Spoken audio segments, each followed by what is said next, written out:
The morning of August 17th, 1943, 25,000 feet above Regensburg, Germany. Oberleutnant Fritz Geischardt pushed the control column forward, rolling his Focke-Wulf 190 into a steep dive. The G-forces pressed him deep into his seat as the altimeter unwound. Below him, spread across the crystalline sky, a formation of American B-17 Flying Fortresses, droned eastward massive four-engine bombers, each one carrying tons of high explosive toward the Messerschmitt factories. Geischardt was no novice. As commandeur of the 3rd Group, Jagdgeschwader 26, he had flown hundreds of sorties. He knew exactly how to kill these bombers. The textbook said to avoid the tail too much defensive fire from those twin 50-caliber machine guns.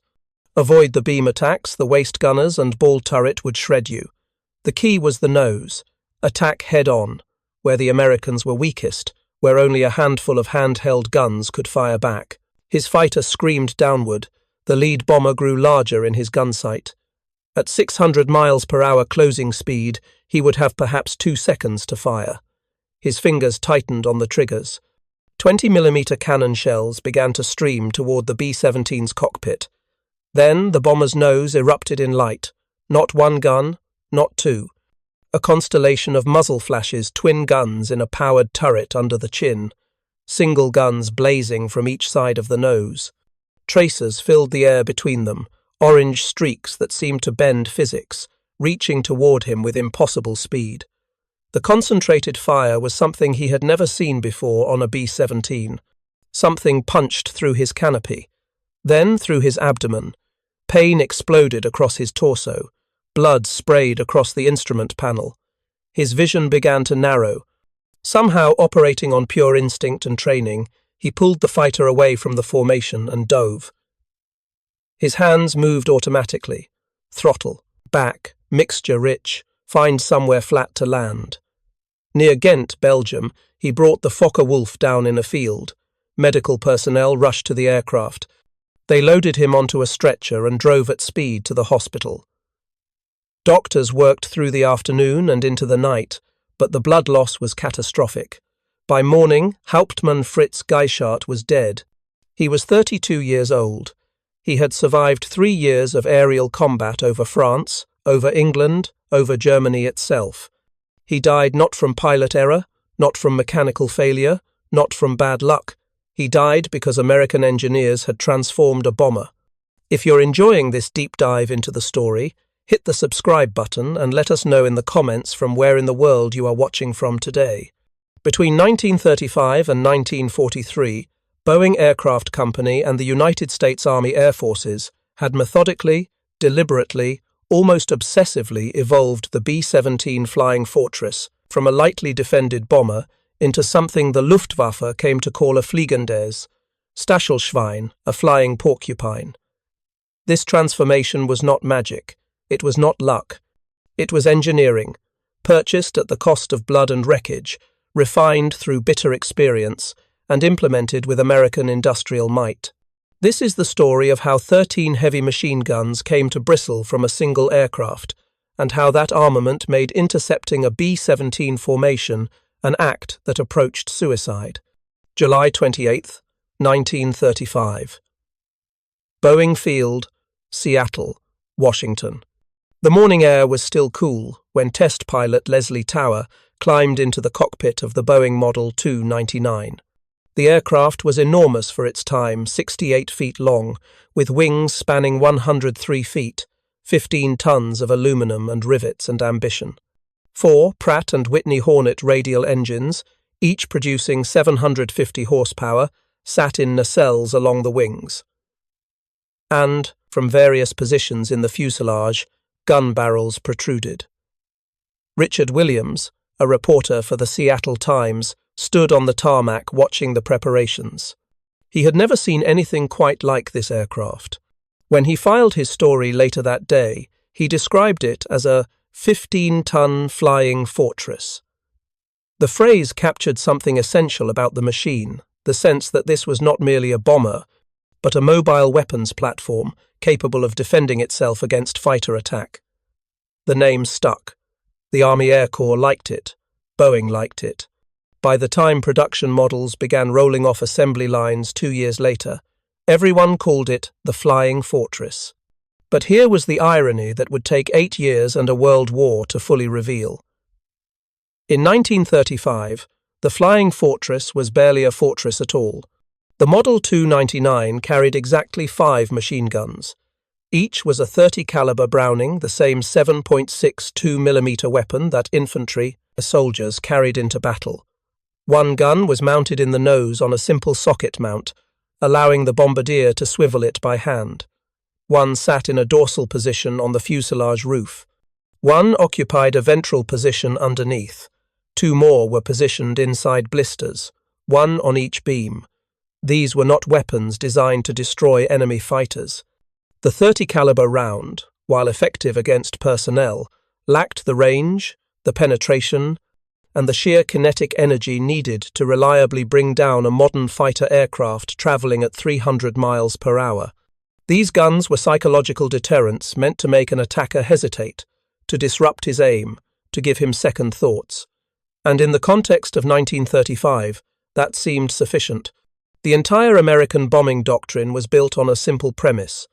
Large formations of heavily armed bombers, flying at altitudes beyond the reach of anti-aircraft artillery, could penetrate enemy airspace and destroy strategic targets with precision, all without fighter escort. The massed defensive fire of the formation would be enough to ward off fighter attacks. The bombers would be, in effect, self-escorting. This doctrine was not baseless fantasy.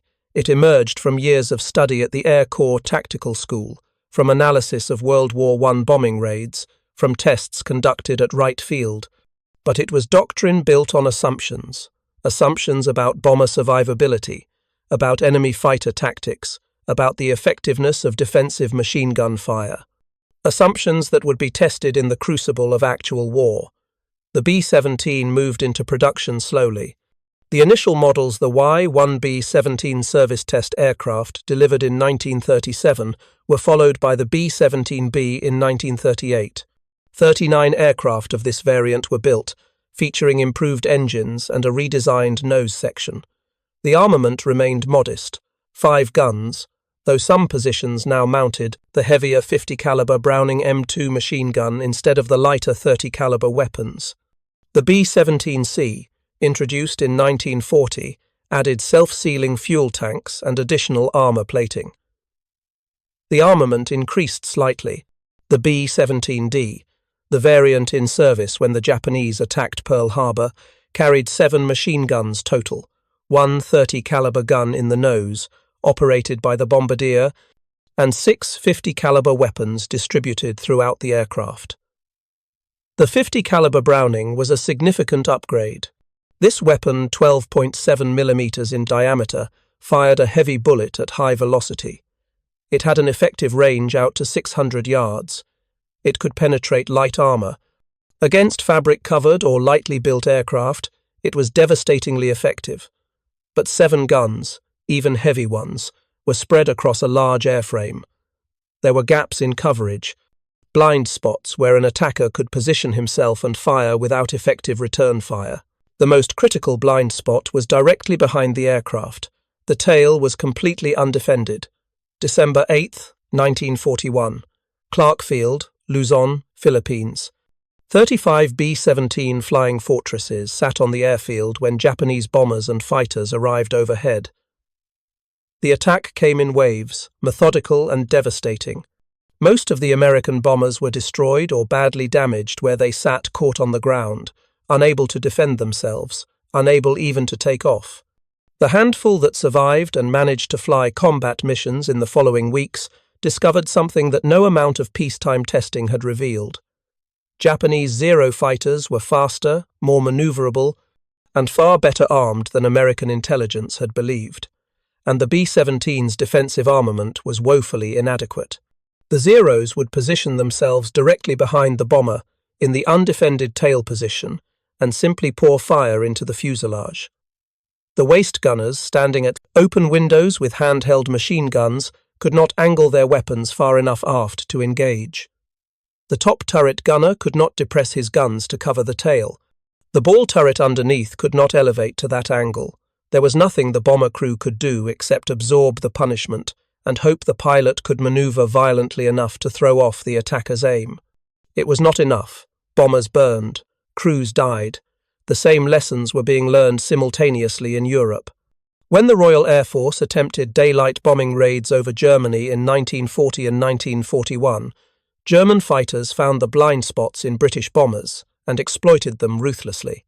The RAF lost so many aircraft that they abandoned daylight operations entirely, shifting to night bombing where fighters could not see to press home attacks.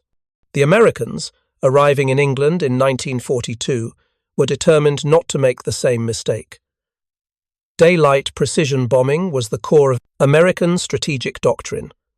If that doctrine was going to survive, the B-17 needed to evolve rapidly. The B-17E, which entered service in early 1942, was a radical redesign. The changes were so extensive that it might almost be considered a different aircraft. The most visible change was the tail, a completely new vertical stabilizer, larger, taller, borrowed from the Boeing 307 Stratoliner airliner design, replaced the earlier, smaller tail. This improved stability and control, especially at high altitude. But more critically, the tail now housed something the earlier models had desperately needed, a tail gunner's position. Two 50-caliber Browning machine guns were mounted in this position, giving the tail gunner a clear field of fire directly behind the aircraft. The blind spot that had killed so many earlier B-17s was eliminated. Any fighter attempting a stern attack would now face concentrated fire from twin heavy machine guns. A powered dorsal turret was installed just behind the cockpit. Unlike the handheld guns of earlier models, this was a Martin-manufactured turret that rotated electrically. The flight engineer, who served as the top turret gunner, controlled both azimuth and elevation with hand grips. The turret could traverse 360 degrees and be elevated from horizontal to nearly vertical. Two 50-caliber guns gave the turret formidable firepower.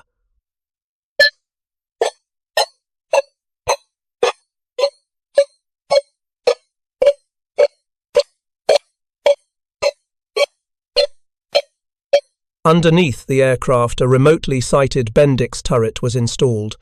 Later models replaced this with the Sperry ball turret, a remarkable piece of engineering. The ball turret was a sphere of aluminum and plexiglass, suspended below the fuselage by a mounting ring. Inside, a gunner sat in a cramped fetal position, knees drawn up, operating two 50-caliber guns that could traverse and elevate to cover the entire lower hemisphere. The turret rotated using electric motors, and the gunner aimed using a reflector sight. It was claustrophobic, uncomfortable, and absolutely vital for defense against attacks from below. The waist positions were also upgraded. Two gunners now stood at open windows on either side of the fuselage, each manning a 50-caliber weapon on a flexible mount. In later E models, the windows were staggered the starboard position forward, the port position aft to give the gunners more room to move during combat. The B-17E carried 9 machine guns. It weighed several tons more than earlier variants. It was slower, less maneuverable, more expensive to produce. But it could defend itself. Production ramped up quickly. Boeing's factories in Seattle, Douglas aircraft plants in Long Beach and Tulsa, and Lockheed Vega facilities in Burbank all began producing Flying Fortresses. By mid-1942, dozens of B-17s were arriving in England each week, assigned to the newly formed 8th Air Force. The first combat mission came on August 17, 1942, exactly 1 year before Fritz Geischardt would die above Regensburg. 12 B-17Es attacked the marshalling yards at Rouen-Sotteville in occupied France. The mission was escorted by 4 squadrons of RAF Spitfires. All 12 bombers returned safely. It seemed to validate the doctrine. The B-17 could defend itself. Precision daylight bombing was feasible. But Rouen was only 70 miles from the English coast, well within range of fighter escorts. The real test would come when the bombers had to fly deep into Germany, beyond the range of any Allied fighter, with only their own guns for protection. That test came in the winter and spring of 1943, and the results were written in blood and wreckage across the skies of Europe. Part 2. The Collision with Reality. The Luftwaffe was not a static enemy. German fighter pilots were learning, adapting, studying the B-17 with the same intensity that American engineers were improving it. After the war, when Allied intelligence officers examined captured German documents, they found detailed technical analyses of B-17 wrecks. Luftwaffe engineers had measured armor thickness, tested fuel tank construction, and analyzed structural failure points. Fighter units had received detailed briefings on American bomber defensive armament, where the guns were, what their fields of fire were, where the blind spots remained. One set of calculations was particularly revealing. Luftwaffe officers determined that it required approximately 20 hits from 20mm cannon shells to destroy a B-17 when attacking from behind. 20 hits to breach the armor, penetrate the self-sealing fuel tanks, destroy enough control cables and structural members to bring the bomber down. But analysis of combat camera footage, film from guns cameras mounted on German fighters, revealed another statistic. The average Luftwaffe pilot, attacking a bomber, achieved only about a 2% hit rate. For every 100 rounds fired, only 2 struck the target. The mathematics was brutal. To achieve 20 hits required firing 1,020mm rounds, but the Focke-Wulf 190, the best German fighter, carried only 500 rounds of 20mm ammunition. Even if a pilot could line up a perfect shot and expend all his ammunition in a single pass, he would statistically only achieve 10 hits, not enough to guarantee a kill. This created a tactical problem. Attacking from the stern meant flying slowly only about 100 miles per hour faster than the bomber for 15 to 20 seconds while firing continuously. During that time, the B-17's tail gunner and ball turret gunner would both be firing back. The odds of the fighter being hit were uncomfortably high. One Luftwaffe pilot described the experience with dark humor. Attacking a B-17 formation from behind was like trying to make love to a porcupine that is on fire. The German solution was elegant and terrifying: attack from the front. A head-on attack solved multiple problems simultaneously. The closing speed, both aircraft flying toward each other at full speed, meant the attack happened in a fraction of a second. The B-17 gunners had almost no time to track and fire. The fighter pilot fired a brief burst and then flashed past the bomber, usually rolling inverted and diving away before the turret gunners could react. And critically, the nose of the B-17E and early F models was only lightly defended. The Bombardier had a single handheld 50 caliber gun in a socket mount, but operating it while flying into a head-on attack required nerves most Bombardiers did not possess. Some aircraft had additional cheek guns, single 50 calibers, mounted in the sides of the nose, but these were not standard on all aircraft, and they had limited traverse. The tactic worked. Through the winter and spring of 1943, as the 8th Air Force began flying deeper into Germany, B-17 losses climbed. On some missions, 10% of the attacking force failed to return. On others, the percentage was higher. The bomber crews began to understand what they faced. Lieutenant Colonel Ben Lay, flying as a squadron observer on the August 17th Regensburg mission, later wrote a detailed account of the fighter attacks. His words convey the intimate terror of being inside a bomber under assault. Fighter tactics were running true to form. Frontal attacks hit the low squadron and lead squadron, while rear attackers went for the high. The manner of their attacks showed that some pilots were old-timers, some amateurs, and that all knew where we were going and were inspired with a fanatical determination to stop us before we got there.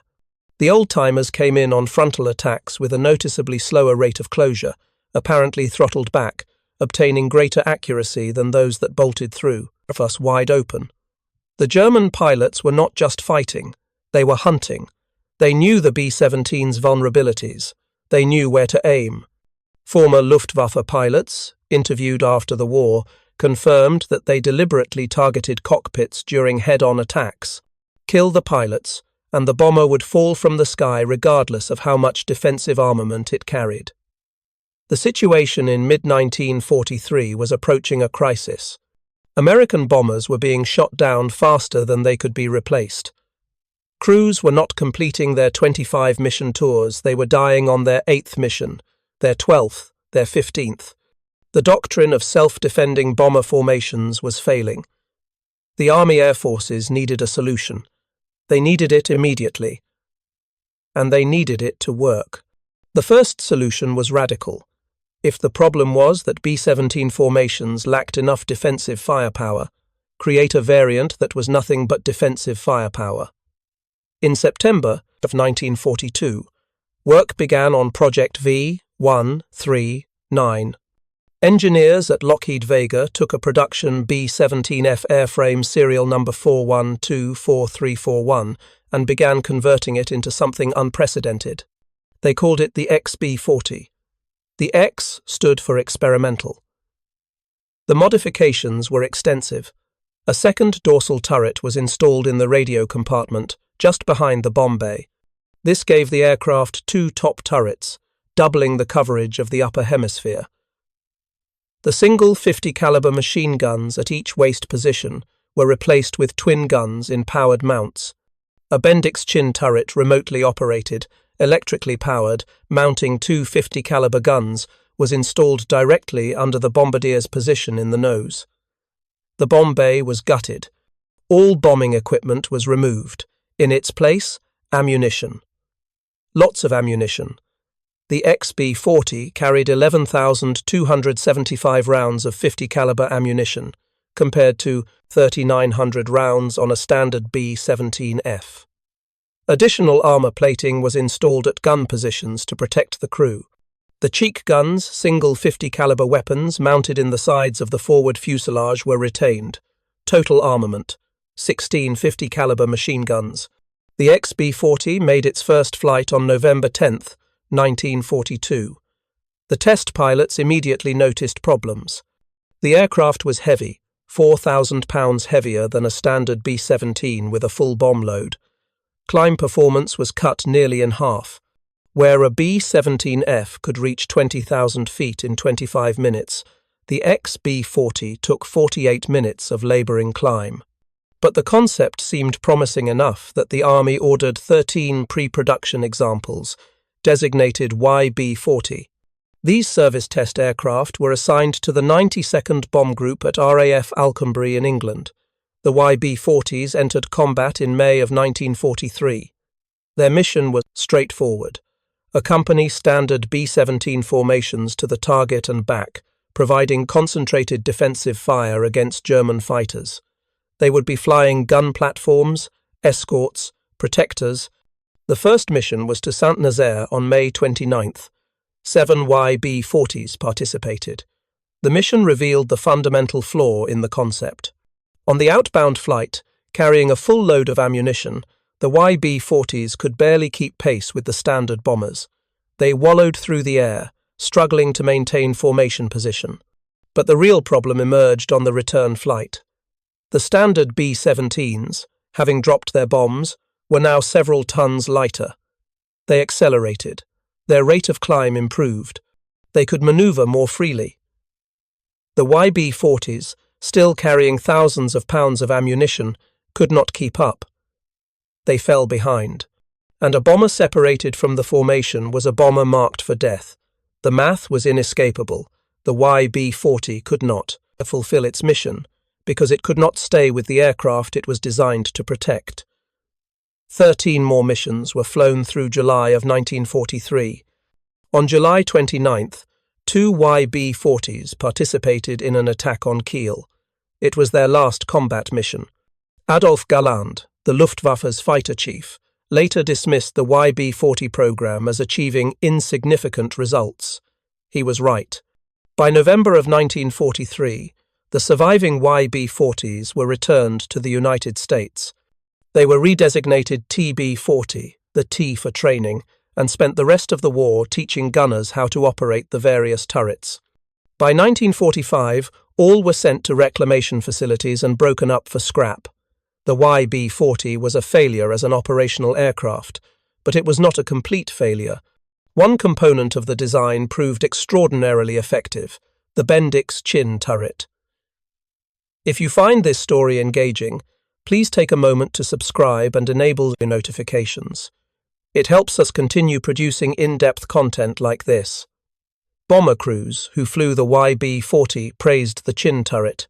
For the first time, they had powered, accurate forward-firing guns that could engage fighters during head-on attacks. The bombardier operated the turret using a control yoke mounted at his station. Crosshairs in an optical sight showed where the guns were aimed. Electric motors traversed the turret smoothly, tracking attacking fighters with precision impossible using handheld weapons. During the brief combat career of the YB-40, several German fighters were damaged or destroyed by chin turret fire.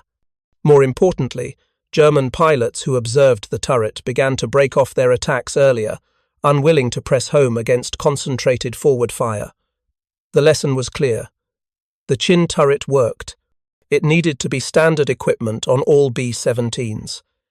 In August of 1943, the B-17G entered production.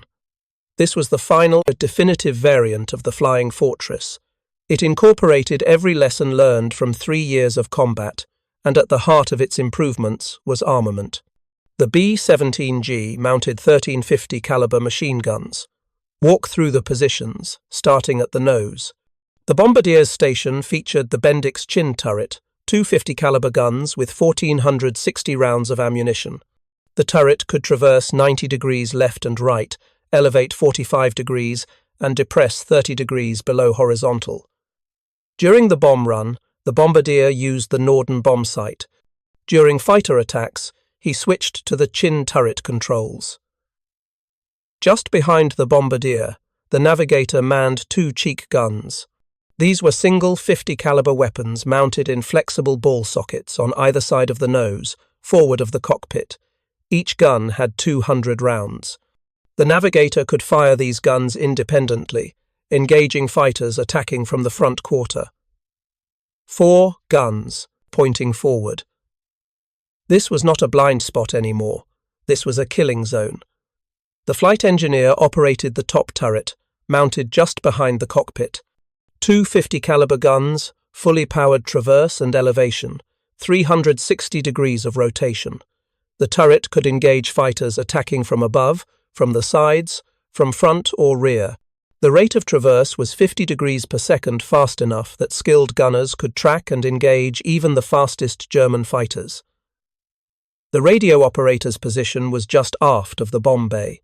A single 50 caliber gun on a flexible mount, pointing upward and to the rear, covered the gap between the top turret and the tail. This position required strength. The gun weighed 64 pounds, and swinging it through a 175 mile/hour slipstream was exhausting work. But it covered a critical area. The waist gun positions were staggered. On the starboard side, forward, and on the port side, aft, 2 gunners stood at open windows. Each manned a single 50 caliber gun on a flexible mount.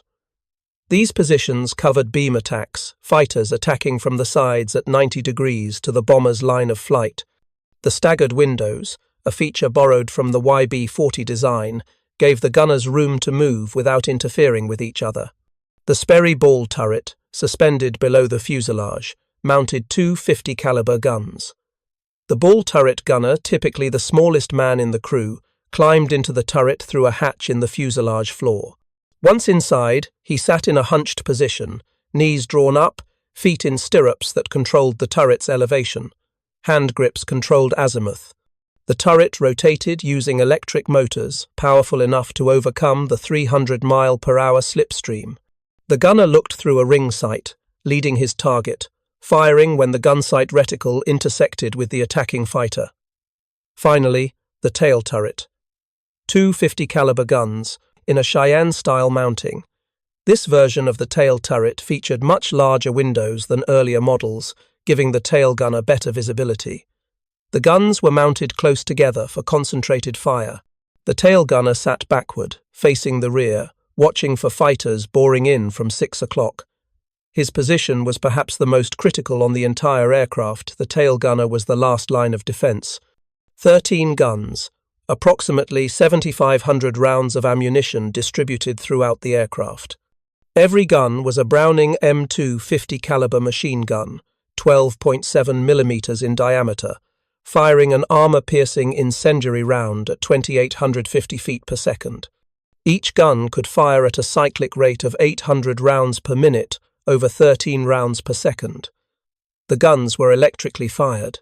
When a gunner pressed his trigger, an electrical signal activated a solenoid in the gun's receiver, which released the firing pin. Ammunition was fed electrically as well. Motors drove the belt feeds, pulling cartridges from ammunition cans and feeding them into the gun's chambers. This meant the gunner's only job was to aim. He did not need to manually charge the weapon or clear jams, or do anything except track targets and fire. The guns themselves were engineering marvels. John Browning had designed the M2 in the 1920s, and it had been refined continuously since then. The weapon was air-cooled heat dissipated through a perforated barrel jacket.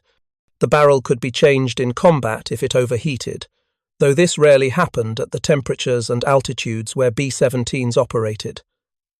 The action was recoil-operated and utterly reliable. Gunners joked that the 50 caliber would fire under any conditions: extreme cold, extreme heat, at 40 below temperatures at 30,000 feet, or in the scorching sun of North African airfields. The ammunition was equally impressive. The standard load was a mixture of armor-piercing incendiary, tracer, and ball rounds, loaded in a 4-to-1 pattern. For every tracer round visible to the gunner, 4 invisible bullets were also flying toward the target. This was critical for gunnery. The tracer showed where the guns were pointed, allowing the gunner to walk his fire onto the target. But it also had a psychological effect. A German pilot, seeing tracers arcing toward his fighter, knew that 4 times as much metal was coming at him that he couldn't see. The effective range of the 50 caliber was approximately 600 yards, 1,800 feet. But gunners would open fire at much longer ranges, sometimes at 1,000 yards or more, not expecting to hit, but rather to disrupt the attacker's aim, to force him to maneuver, to make him think twice about pressing home his attack. The B-17G did not fly alone. The doctrine of self-defending bomber formations had evolved alongside the bomber itself. By late 1943, American bomber crews had refined their tactics into a system that maximized the defensive firepower of the entire formation. The basic element was the squadron box 9 to 12 aircraft flying in a tight, staggered formation. 3 squadron boxes, stacked vertically with 1 high, 1 low, and 1 at middle altitude, formed a group. 3 groups flying in trail formed a combat wing. A typical combat wing mission involved 36 to 54 bombers, all positioned so that their defensive guns provided overlapping fields of fire. Think about mathematics. A single B-17G carried 13 guns. A squadron box of 12 aircraft carried 156 guns. A group of 36 aircraft carried 468 guns. And a combat wing of 54 bombers could bring 678 heavy machine guns to bear on an attacker. German pilots described approaching these formations as flying into a wall of fire. The Americans called it the combat box. The Luftwaffe called it the Fliegendes Stachelschwein, the flying porcupine. The formation was rigid by necessity.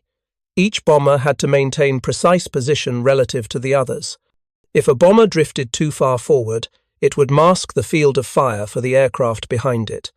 If it fell too far back, it would be isolated, vulnerable. The formation demanded constant attention from every pilot.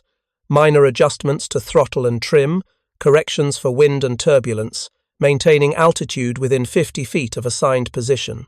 This rigidity had costs.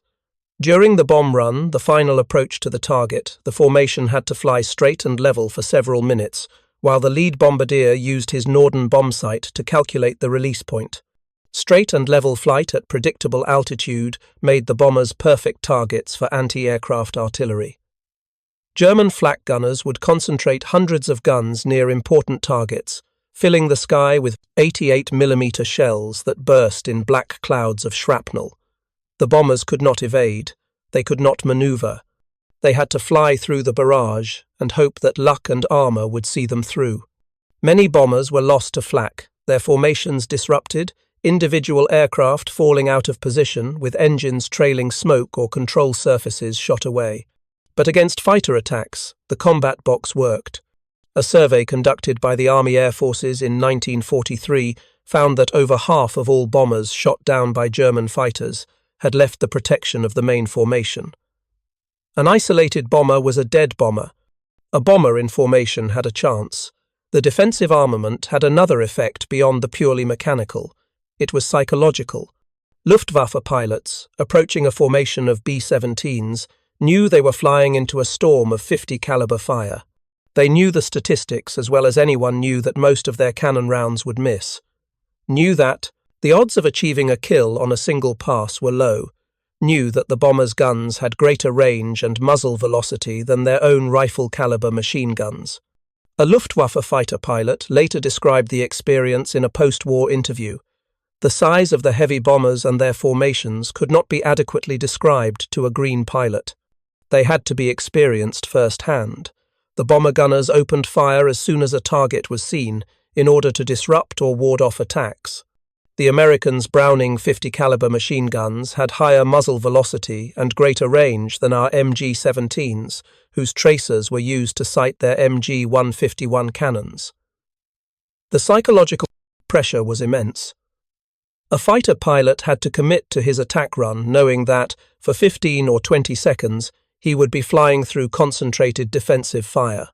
He had to hold his course steady while orange tracers arced toward him, while invisible bullets cracked past his canopy, while his every instinct screamed at him to break away and dive to safety.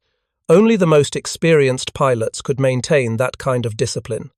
Major Anton Haeckel, who ended the war with 192 confirmed victories, described the difficulty.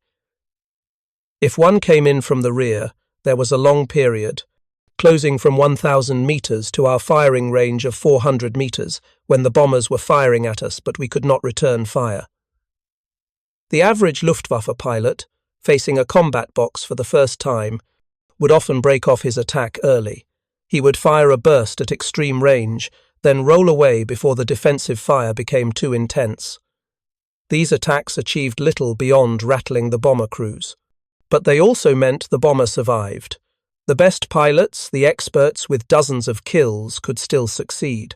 They understood deflection shooting, could calculate the lead angle needed to hit a target while both aircraft were maneuvering. They knew exactly where to aim, on a B-17 to achieve maximum damage engine nacelles, wing roots, cockpit. They could bore in through defensive fire, press home their attacks to point-blank range, and still have the skill to pull away without colliding with the bomber. But there were fewer and fewer of these experts as the war progressed. The Luftwaffe's pilot training program, which had been excellent in the early war years, was collapsing by 1943. New pilots arrived at frontline units with barely 100 hours of flight time. They had minimal gunnery training. They had never seen a B-17 except in recognition photos. And they were expected to attack formations of heavily armed bombers defended by hundreds of machine guns. Many of them died on their first or second mission. The attrition rates on both sides were staggering. Through the summer and fall of 1943, the air war over Germany became a battle of industrial capacity. Could Germany shoot down bombers faster than America could build them? Could America replace bomber crews faster than Germany could kill them? The numbers were brutal. On the October 14th raid against Schweinfurt, a ball-bearing manufacturing centre deep in Germany, the 8th Air Force dispatched 291 B-17s. 60 were shot down. 17 more were damaged so badly that they were written off upon return to England. 5. Crash-landed. The gunners aboard the bombers claimed 288 German fighters destroyed, though post-war analysis reduced this to perhaps 35 actual kills. The losses were unsustainable. At that rate, a bomber crew had almost no chance of surviving their 25-mission tour. The 8th Air Force stood at the edge of a crisis. Daylight bombing might have to be abandoned, but two things saved the strategy. One was the arrival of long-range fighter escorts, P-51 Mustangs, that could accompany the bombers all the way to the target and back, engaging German fighters before they could reach the bombers. The other was the B-17G itself, with its chin turret and 13-gun armament making frontal attacks far more costly for the Luftwaffe. By early 1944, the balance had shifted. German fighter losses were climbing faster than pilot training could replace them. The experienced experts were being killed or wounded. The average skill level of Luftwaffe pilots was declining month by month. Meanwhile, American bomber production was increasing. Boeing, Douglas, and Lockheed Vega factories were delivering new B-17Gs at a rate of hundreds per month. The defensive armament of the B-17G was not, by itself, the decisive factor. But it was a critical component. It forced German fighters to engage from disadvantageous positions. It disrupted attacks, buying time for escort fighters to intervene. It gave bomber crews the ability to fight back, which mattered psychologically even when the actual kill rates were low. Most importantly, it made attacking a B-17 formation expensive. The Germans could still do it, they did do it, repeatedly, throughout 1944 and into 1945, but the cost in fighters and pilots was severe, and as Germany's industrial capacity eroded under the weight of strategic bombing, as fuel supplies dwindled, as the Eastern Front consumed resources, the Luftwaffe could not sustain those losses. By the final year of the war, the air superiority situation had reversed completely. American fighters roamed deep into Germany, strafing airfields, shooting down any Luftwaffe aircraft that dared to take off. The combat boxes of B-17s flew missions with minimal fighter opposition. Gunners would man their positions out of habit and training, but days would pass where they never fired their weapons in combat. Some bomber crewmen completed full tours, 35 missions by late war, without ever seeing a German fighter. The guns sat silent in their turrets, ammunition belts unfired, while below the bombers the German war machine ground toward collapse. The irony was bitter. All that armament, all that engineering, all those improvements purchased at the cost of blood and wreckage, and by the time the B-17G reached its final form, it barely needed the guns anymore.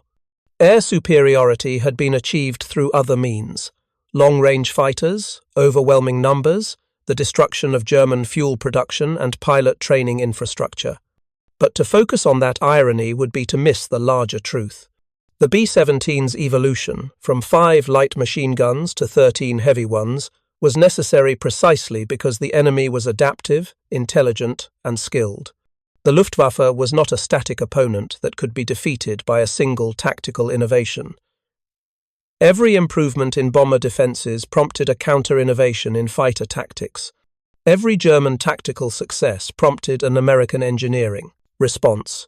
The B-17G, bristling with 13 guns, was the culmination of that evolutionary process. It was not invulnerable, no bomber was, no bomber could be, but it was formidable enough that attacking it required skill, courage, and accepting significant risk. That was what the defensive armament achieved. It made the cost of interception high enough that average pilots could not succeed, that only the best could consistently achieve kills, and that even the best had to expose themselves to danger. Oberleutnant Fritz Geisschardt did not live to see the end of the war. He died on the morning of August 18, 1943, in a hospital in Ghent, from wounds received during a head-on attack against a B-17 formation over Regensburg. His death was not unique.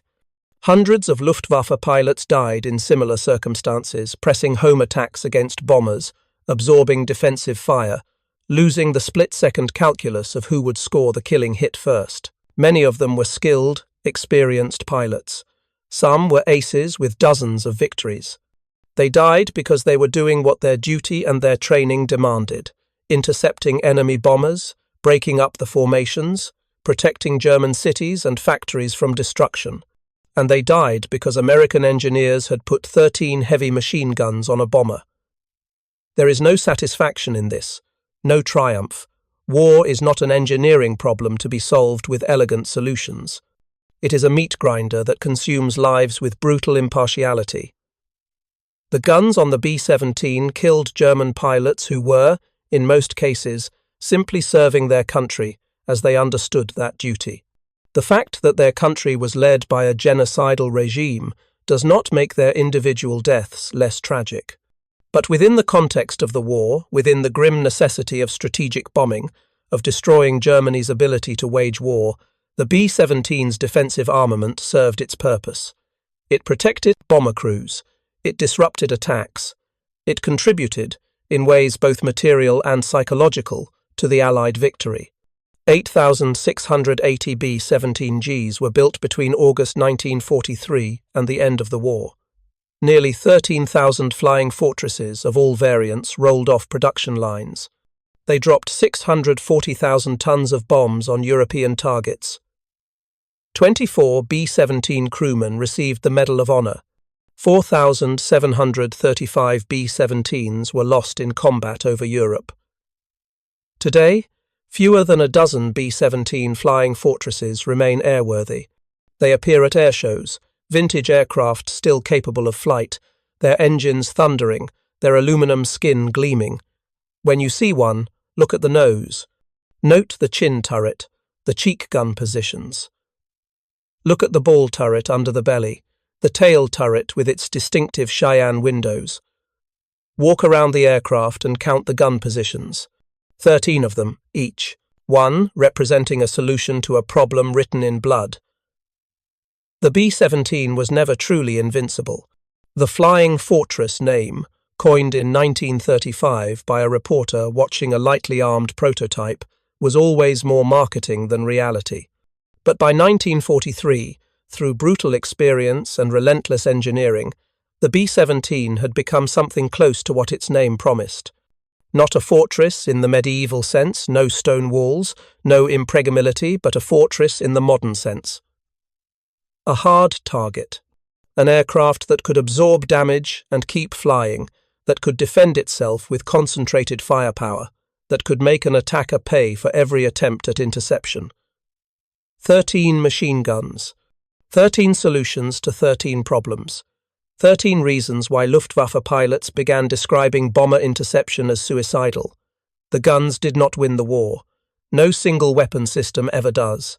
But they were part of the larger system that did the vast industrial, technological, and human machinery that ground the Luftwaffe into defeat, cleared the skies over Europe, and made strategic bombing possible.